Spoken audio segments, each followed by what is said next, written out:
शादी के कुछ दिनों बाद मैंने महसूस किया कि मेरी 16 साल की बेटी मेरे दूसरे पति के आसपास ही घूमती रहती है और मेरे पति भी अक्सर आधी रात को उठकर मेरी बेटी के कमरे में चले जाते थे। जब भी मेरी आंख खुलती थी और मैं उनसे पूछती थी कि आप इतनी रात को कहाँ गए थे, तो वो कहते थे रिया को डर लग रहा था, इसलिए उसी के कमरे में सो गया था। एक दिन की बात है, जब मैं काम से वापस आई तो घर का दरवाजा अंदर से लॉक था। मैंने काफी देर तक दरवाजा खटखटाया पर अंदर से कोई आवाज नहीं आ रही थी। काफी देर बाद मेरे पति ने दरवाजा खोला। उनका पूरा शरीर पसीने से सराबोर था, जैसे वो कोई शारीरिक मेहनत करके आए हों। जब मैं घर के अंदर पहुंची तो मैंने देखा कि मेरी बेटी भी घबराई हुई सी बैठी है। उसने जल्दी से बेड की चादर समेटी और बिना कुछ कहे बाथरूम में चली गई। बाथरूम के अंदर से कपड़े धोने की आवाज आ रही थी। मैं समझ गई थी कि वो बेडशीट धुलने गई है।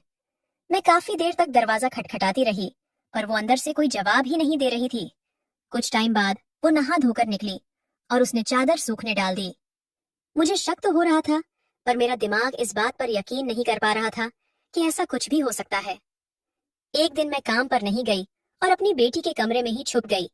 कुछ देर बाद मेरे पति मेरी बेटी के कमरे में आए और फिर जो मैंने देखा, उसके बाद मैं अपने आप को ही कोसने लगी कि अगर मैंने अपनी बेटी को अपने दूसरे पति के साथ अकेला ना छोड़ा होता तो ये सब नहीं होता। हेलो दोस्तों, आज की इस हैरान कर देने वाली कहानी में आप सभी का स्वागत है। मेरा नाम पायल है और मैं एक छोटे से गांव की रहने वाली हूँ। मैं एक बहुत ही साधारण परिवार से हूँ। मेरे पिताजी किसान थे, लेकिन वो हमें पढ़ा लिखा कर एक बड़ा इंसान बनाना चाहते थे, इसलिए उन्होंने मुझे और मेरे भाई दोनों को दिल्ली भेज दिया था। हम दोनों भाई बहन दिल्ली में ही रहकर पढ़ाई कर रहे थे, लेकिन बहुत मेहनत करने के बाद भी हमारा कहीं सिलेक्शन नहीं हो पा रहा था। दिल्ली में ही मेरी मुलाकात अंकित से हुई थी। वो हमारा सीनियर था। मेरी एक फ्रेंड ने कहा था, अगर तुम्हें कुछ समझ ना आए तो तुम अंकित से मदद ले सकती हो, वो बहुत अच्छा लड़का है, तुम्हारी मदद जरूर करेगा। तो कभी कभी मैं अंकित से अपनी प्रॉब्लम डिस्कस कर लेती थी। धीरे धीरे मुझे अंकित का नेचर बहुत पसंद आने लगा था और मैं उसकी तरफ आकर्षित होती जा रही थी।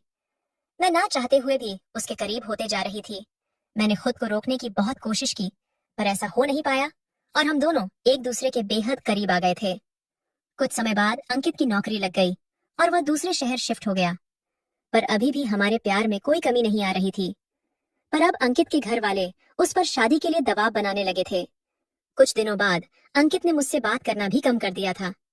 मैं भी बहुत मेहनत से पढ़ाई कर रही थी पर मेरी नौकरी नहीं लग पा रही थी। इसी बीच मेरे भाई की भी नौकरी लग गई और वो भी दूसरे शहर चला गया। अब मैं दिल्ली में अकेली रह रही थी। कुछ दिनों बाद मेरे पिताजी का फोन आया। वो बोले, बेटा समय खराब मत करो, तुम भी घर आ जाओ, मैं एक अच्छा सा लड़का देखकर तुम्हारी शादी कर दूंगा। मैंने पिताजी की बात मान ली और घर जाने के लिए निकल गई। मैं जैसे ही स्टेशन पर पहुंची, मैंने देखा कि अंकित वहां खड़ा होकर मेरा इंतजार कर रहा है। वो बोला, तुम मुझे ऐसे छोड़कर नहीं जा सकती। मैंने सुना है कि तुम्हारे पापा तुम्हारी शादी किसी और से करवाने वाले हैं। मैं ऐसा नहीं होने दूंगा। तुम सिर्फ मेरी हो और मेरी ही रहोगी।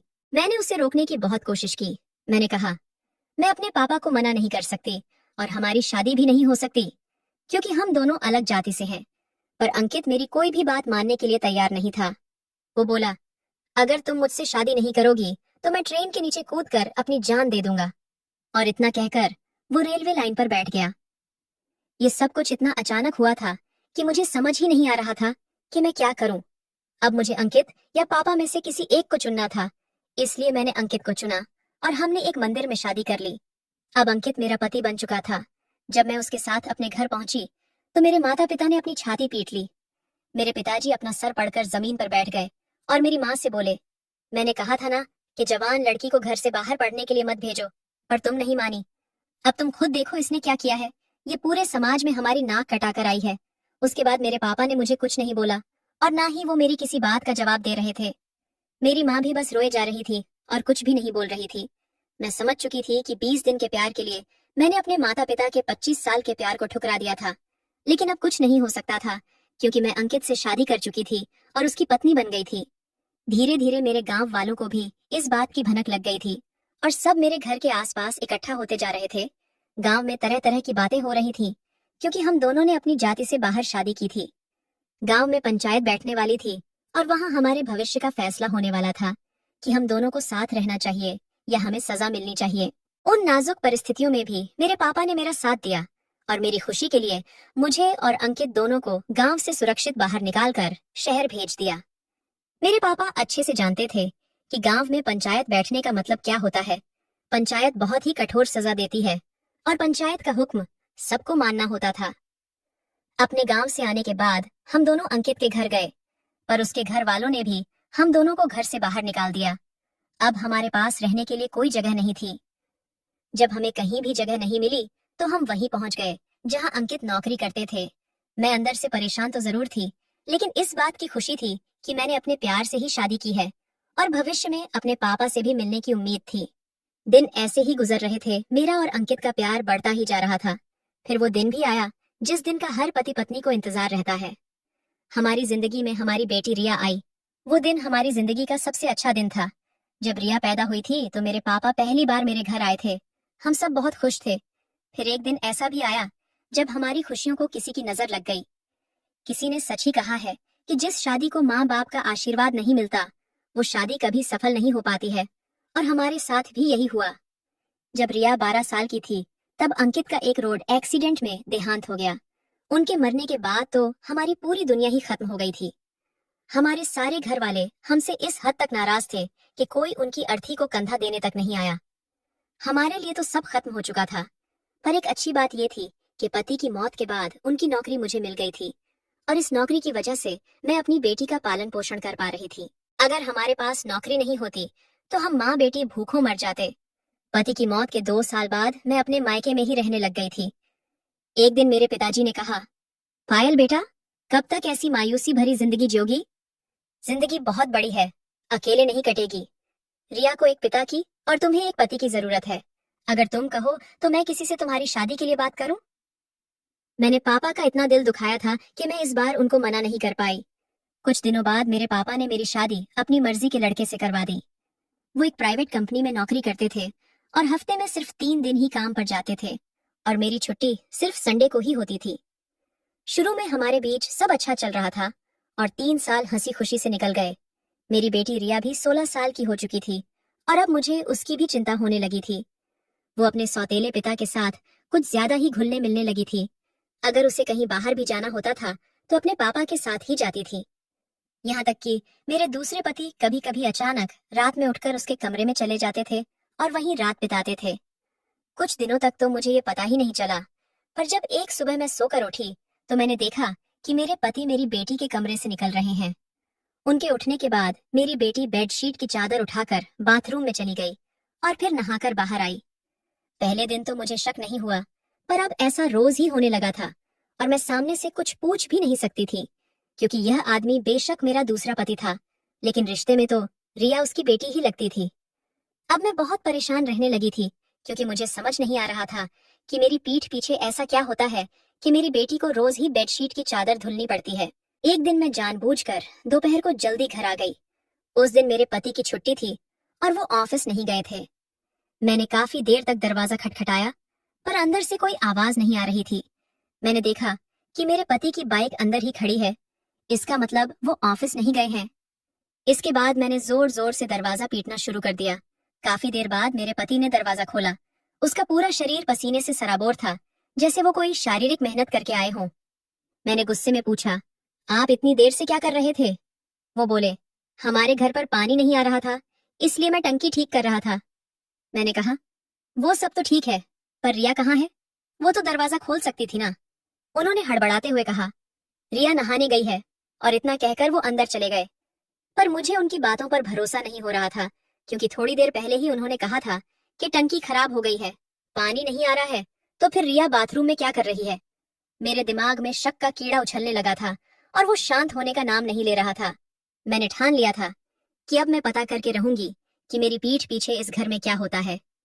उस दिन मैंने रोज की तरह अपने सारे काम खत्म किए और रात को जल्दी सो गई।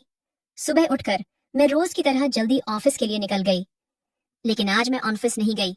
मैं छुप छुपा कर किसी तरह से अपनी बेटी के कमरे तक पहुंच गई और वहीं पर छुप गई। मेरे पति और मेरी बेटी को लग रहा था कि मैं ऑफिस के लिए निकल चुकी हूँ। तभी कुछ देर बाद मेरे पति मेरी बेटी के कमरे में आ गए। रिया अपने बेड पर लेटी हुई थी।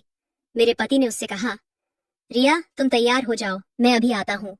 कुछ देर बाद एक लेडी डॉक्टर रिया के कमरे में आई। और रिया का चेकअप करने लगी।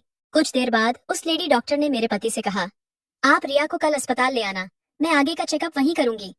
रिया घबराते हुए बोली, डॉक्टर साहिबा आपको पता है ना कि मैं अस्पताल नहीं आ सकती, अगर मेरी माँ को पता चल गया तो बहुत बुरा होगा। लेडी डॉक्टर बोली, तो तुम अपनी मम्मी को ये सब क्यों बताओगी? तुम्हारी मदद भी यही इंसान करेगा जो तुम्हारा पाप छुपाने में तुम्हारी मदद कर रहा है। ये सुनकर मुझे रहा नहीं गया। मैं समझ चुकी थी कि यहाँ क्या चल रहा है। मैं तुरंत बाहर निकली और अपने दूसरे पति के थप्पड़ मार दिया। मैंने कहा, मुझे पता चल गया है कि तूने मेरी बेटी के साथ क्या किया है। तू इतना घटिया आदमी निकलेगा ये मैंने कभी सपने में भी नहीं सोचा था। मेरे पति ने मुझे समझाने की बहुत कोशिश की।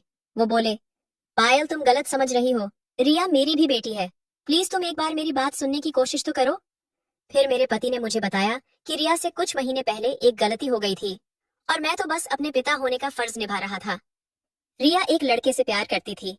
एक दिन उस लड़के ने रिया को अपनी बर्थडे पार्टी में बुलाया और धोखे से उसकी ड्रिंक में नशे की दवा मिला दी।